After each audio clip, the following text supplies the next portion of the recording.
শুধু গান নয়, গানের গল্প, সে ডানা মেলে উড়ে যায় অল্প অল্প একদিন, প্রতিদিন একদিন প্রতিদিন।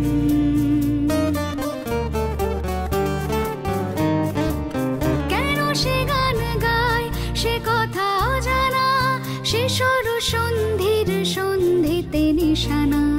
কেন সে গান গায় সে কথা অজানা, সে সর সন্ধির সন্ধিতে নিশানা। সে কাকে ডাকে কে মনে রাখে, আলো ছায়া মাখা হারানো দিন। সে শুধু গান নয়, প্রাণের স্পন্দন, যার কথা মালা হয়ে ওঠে চন্দন সুবাসে প্রতিদিন, একদিন প্রতিদিন।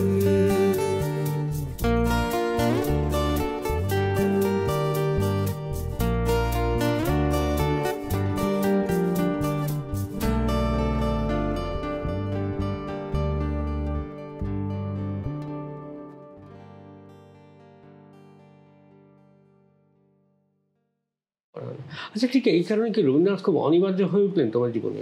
একদমই একদমই, মানে এটা নিয়ে কোনো প্রশ্নই নেই, কোনো প্রশ্নই নেই। মানে আমি ধরো আমার খিদে আছে, অন্যান্য নানান ধরনের গান গাইবার খিদে আছে, চাহিদা আছে। আমার মনে হয় আমি যে ধরনের গান বাজনা শিখেছি সেগুলোকে যদি একটু ছুঁয়ে ছুঁয়ে দেখি, শিল্পী তো আমি আফটার অল, আমার মনে হয় যে আমার এই ইচ্ছেগুলো না থাকলে তো আমি পরিপূর্ণ, মানে আমি পরিপূর্ণ নই, বাট আমি শিল্পী, মানে কোনো মানুষই পরিপূর্ণ নয়। তো সেই চাহিদাটা আমার আছে, কিন্তু এই যে পথ চলতে চলতে জীবনবোধের সাথে রবীন্দ্রনাথের মিশে যাওয়া আর বিভিন্ন গানের সাথে আমার জীবনবোধ মিশে যাওয়া, এই দুটোর মধ্যে কিন্তু একটা তফাৎ এখনো আছে। দ্বিতীয়টা কিন্তু এখনো পুরোপুরি হয়নি, আমি হওয়াতে পারিনি। যে কারণে মানে রবীন্দ্রনাথকে অনেক সময় আমাদের মনে হয় সেই অবশ্যই সেই গঙ্গা জলে গঙ্গা পুজো, মানে কোন আলোতে প্রাণের প্রদীপ জ্বালিয়ে তুমি ধরায় আসো, সাধক হোগো প্রেমিক হোগো পাগল হোগো ধরায় আসো, মানে এতগুলো রূপ একটা মানুষের মধ্যে আর কি, সে অনিবার্য হবে না তো কে হবে না? হ্যাঁ আসলে তাই, মানে এমন এমন সময় এসে লোকটা হাত ধরেছে। অনেকেই সমসাময়িক যারা প্রত্যেকেই গাইছেন, কারো বয়স যদি 70 বা 80 হন, তিনি তো এই প্রজন্মে যখন আছেন এই প্রজন্মেই গাইছেন, প্রজন্মেরই গায়ক বলবো। বিভিন্ন মানুষ অত্যন্ত ভালো গাইছেন, অনেক মানুষ আছেন রবীন্দ্রনাথের গান পার্টিকুলারলি, কিন্তু কোথাও কি একটু ওভার এক্সপেরিমেন্ট হচ্ছে তার পারফরমেন্সের মধ্যে? যদি আগেকার মানে আমরা শিল্পীদের ধরি, তারাও সমসাময়িকই বলবো, কারণ তাদের শুনছি প্রত্যেক মুহূর্তে। যদি আমরা নাম কিছু বলি, যেমন হেমন্ত মুখোপাধ্যায়, জর্জ বিশ্বাস, কণিকা বন্দ্যোপাধ্যায়, পূর্বাদাম, ঋতু গুহ, অনেকে, অগুন্তি, তারা যখন গানটা গাইতেন যে একটা সারল্য ছিল, আমি জানি না সেটা আমাদের সেই বয়সে শোনার সারল্য কিনা, কিন্তু ছিল একটা ওভারঅল, এখনো শুনলে মনে হবে একটা সেই সারল্যটা কোথাও আমার কাছে, যেটা রবি ঠাকুর কিন্তু বারবার সঙ্গীত চিন্তায় বলে গেছেন। এই সারল্যটা তোমার কি মনে হয়? তুমি একটু যদি প্রাণ খুলে বলো তাহলে আমাদের বুঝতে সুবিধা হয়। অনেক কিছু মাথার মধ্যে আসছে, আমি জানি না আমি সঠিক বলছি কিনা, কিন্তু আমি আজকে আমার উপলব্ধি নিয়েই আলোচনা হচ্ছে সেহেতু আমি খুব গলাবাজি করেই এই কথাগুলো বলার চেষ্টা করছি, কিন্তু সবই নয়। রবীন্দ্রনাথের ভাষাতেই বলি, কথাতেই বলি, সহজ হবি ওরে মন সহজ হবি। মানে সহজ হওয়া তো সব থেকে কঠিন, বুঝেছো? এটা নিয়ে দেবব্রত বিশ্বাস, আমার এক্স্যাক্টলি কথাগুলো মনে নেই কিন্তু ভাবনাটা মনে আছে, ভাবটুকু বলতে পারি।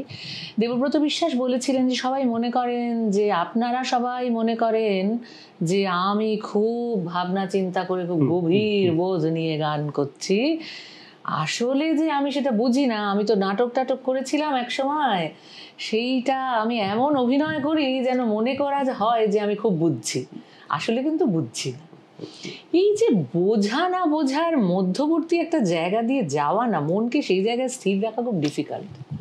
তো সেইটা না থাকলে না সারল্য বিষয়টাকে খুব ঠিকভাবে মানে ডেফিনিট করা যায় না, মানে আমি বোঝাতে চাইছি ডেফিনেশনটা সারল্যের ঘেঁটে যায়। এই যে তুমি একটা খুব সুন্দর কথা বললে যে আমাদের শোনার সারল্য কি ছিল, এটাও কিন্তু ভীষণ ইম্পর্টেন্ট। মানুষ এখন এত জটিল জীবনে অভ্যস্ত, এত বেশি কম্প্রোমাইজ করতে করতে অভ্যস্ত, তখন মানুষের কাছে অপশনই ছিল না এত কম্প্রোমাইজ করার মতন।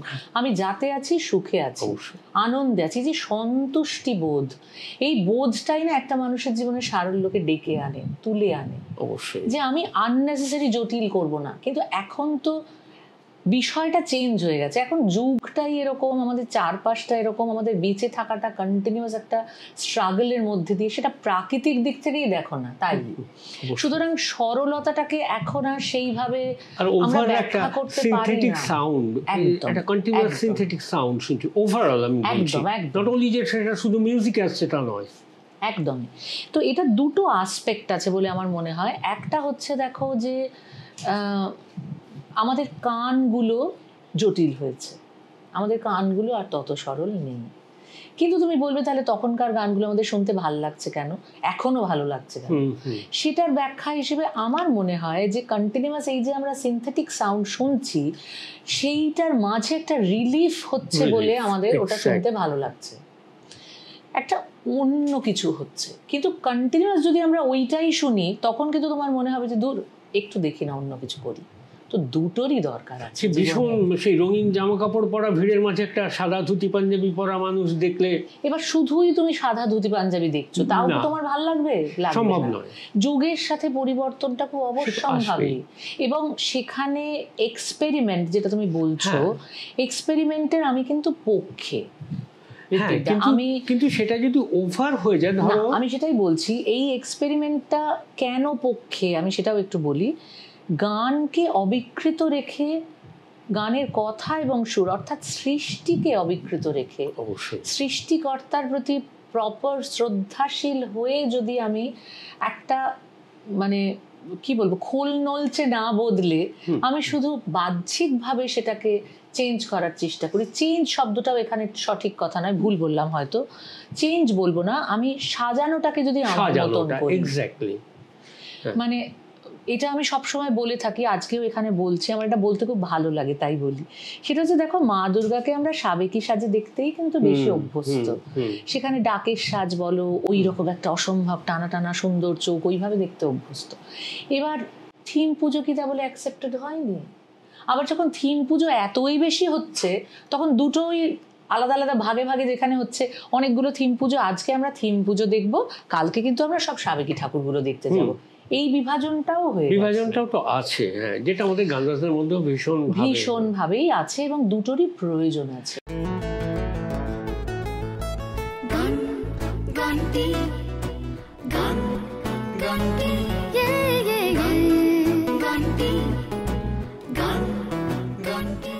এই যে কম্পোজার রবীন্দ্রনাথ, লিরিসিস্ট আজকের ভাষায় যদি যাকে, মানে গীতিকারের থেকেও লিরিসিস্ট শব্দটা খুব বেশি ইউজ হয়, যে পৃথিবীর একজন শ্রেষ্ঠ কম্পোজারের মধ্যে পড়েন রবীন্দ্রনাথ ঠাকুর। আমরা কিন্তু খুব বেশি তার উপর ওভাররাইড তো করতে পারবো না। এবার এইটাকে হৃদয়ঙ্গম করে তার যে একটা তাকে এক্সিকিউট করছো, তার যে মানে গায়কই তো হচ্ছে গায়কের স্বাধীনতার জায়গা। সেই গায়কিটা তো না থাকলে সেই গায়কের কোনো অস্তিত্বই থাকবে না।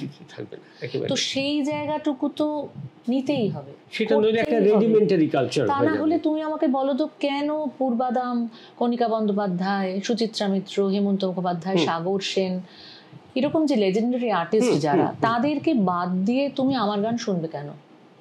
নিশ্চয়ই তুমি এই জেনারেশনকে শুনবে কেন শুনবে?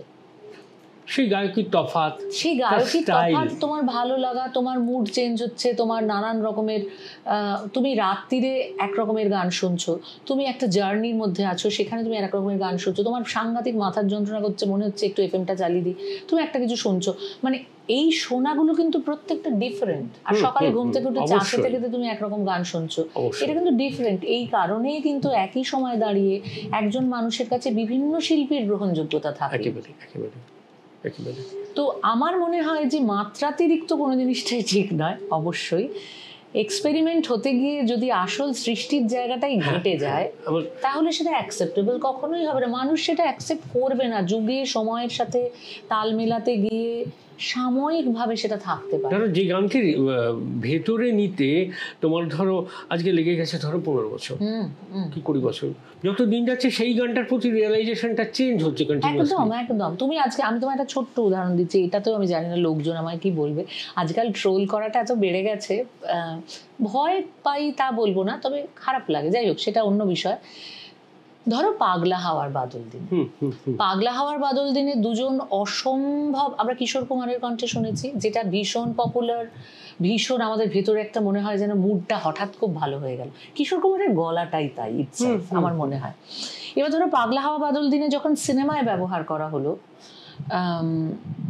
তখন শ্রেয়া ঘোষালের মতন একজন শিল্পী, নচিকেতার মতন একজন শিল্পী, নচিদার মতন একজন শিল্পী, এনারা কিন্তু গান গাওয়াতে কোথাও কোনো রকম বিকৃতি আনেননি, কিন্তু সেখানে এই যে উলাল্লা ঢোকানো হয়েছিল বা যাবতীয় কিছু হয়েছিল যেটা সিনেমার প্রয়োজনে হয়েছিল, এটা আমি বিশ্বাস করি। আমি যখন ইন্ডিভিজুয়ালি একটা গানকে শুনছি তখন কিন্তু আমি উলালাটাকে বাদ দিয়ে শুনতে পাচ্ছি না, কারণ এটা সিনেমার একটা পার্ট, আমাকে সিনেমার মতন করে সেটাকে শুনতে হবে।